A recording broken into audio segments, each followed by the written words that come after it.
আসসালামু আলাইকুম। বাংলাদেশের যে নির্বাচনী সংস্কৃতি, সেখানে আমরা সবসময় দেখে এসেছি যে নির্বাচনের ক্ষেত্রে জনপ্রতিনিধি হিসেবে তারাই আসলে সামনের দিকে এগিয়ে আসতে পারে যাদের অনেক টাকা আছে, যারা ক্ষমতা এবং পেশিশক্তি এবং অস্ত্রের ঝনঝনানি যাদের পক্ষে বেশি, সেই মানুষগুলোকে।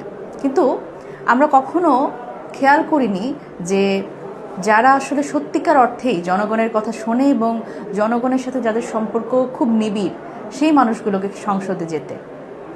জাতীয় নাগরিক পার্টি তার নির্বাচনী প্রক্রিয়া শুরু করেছে।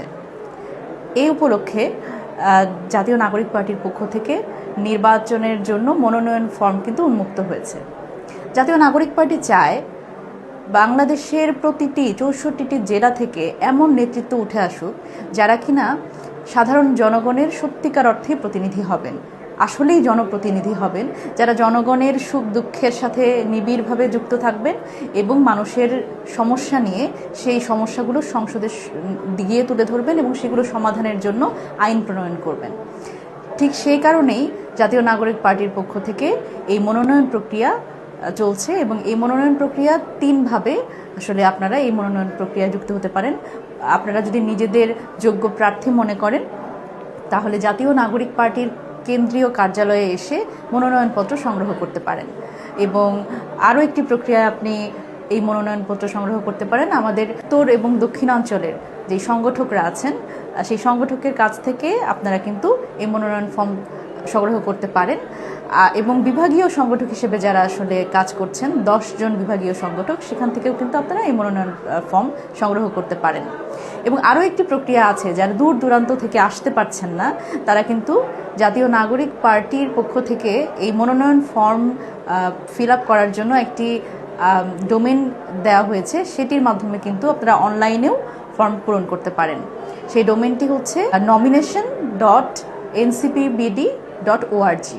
এই মনোনয়ন ফর্ম এই জায়গা থেকে আপনারা পূরণ করতে পারেন। সুতরাং বাংলাদেশের যে একটা নির্বাচনী সংস্কৃতি আমরা এতদিন দেখেছি, সেই নির্বাচনী সংস্কৃতিতে কখনো মনোনয়ন ফর্ম কারা তুলছে, কারা আসলে প্রার্থী হিসেবে মনোনীত হচ্ছে, এই বিষয়গুলো কিন্তু দল থেকে কখনোই পরিষ্কার করা হয় না। সুতরাং এই অস্বচ্ছতা আমাদের কিন্তু এই এত বছরে আমরা ভালো কোনো প্রতিনিধি পাইনি। সুতরাং আপনারা যারা আসলে সমাজের শিক্ষক, সাংবাদিক, ডাক্তার, ইঞ্জিনিয়ার, যারা আসলে সত্যিকার অর্থে মনে করেন নিজেদের যোগ্য, এবং আমাদের শ্রমিক, কৃষক, যারা সত্যিকার অর্থে মনে করেন যে তারা সংসদে গিয়ে তাদের কথাগুলো বলতে চান, সেই জায়গা থেকে তারা কিন্তু এনসিপির কেন্দ্রীয় কার্যালয়ে এসে তাদের এই মনোনয়ন ফর্ম কিন্তু আপনারা নিতে পারেন। এবং এর মাধ্যমেই আমরা আশা করি বাংলাদেশের প্রত্যেকটি গোষ্ঠী, প্রত্যেকটি আনাচে কানাচে থেকে যেই নেতৃত্বগুলো আমরা এতদিন ধরে খুঁজছিলাম, তারা কিন্তু বাংলাদেশের পুরো জনগোষ্ঠীর প্রতিনিধিত্ব করতে পারবে এবং বাংলাদেশ খুঁজে পাবে সুন্দর নেতৃত্ব। সকলকে ধন্যবাদ।